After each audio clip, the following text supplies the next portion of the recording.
মা ও সন্তান নিয়ে কিছু কথা। মায়েরা অনেক ধৈর্যশীল।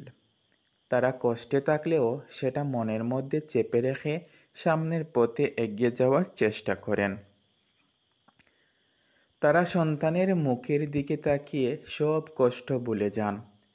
সন্তানের সাফল্যকে তারা নিজের সাফল্য মনে করেন। সন্তান সফল হয়ে নিজে যতটা আনন্দ পায়, মা তার চেয়ে অনেক বেশি আনন্দ পান।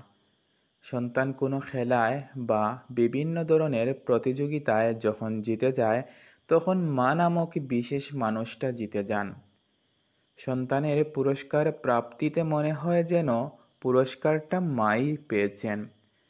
সন্তানকে নিয়ে মায়েদের অনেক চিন্তা ভাবনা। সকল সন্তানের উচিত মায়ের মতো করে তাকে ভালোবাসা।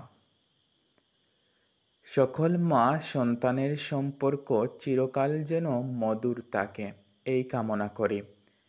প্রায় সময় দেখা যায় যে 3, 4, 5 জন সন্তান মিলে একজন মায়ের দায়িত্ব পালন করতে পারেন না।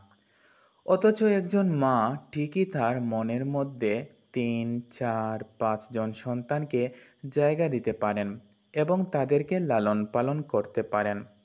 তাই বলতে পারি, সন্তানদের জন্য মায়েদের মন অনেক বড়।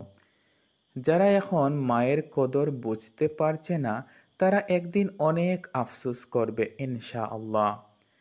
যারা আজ মায়ের প্রতি দায়িত্ব পালনে অবহেলা করছে, তারা একদিন এই পৃথিবীতে চরমভাবে অপমানিত হবে ইনশাআল্লাহ।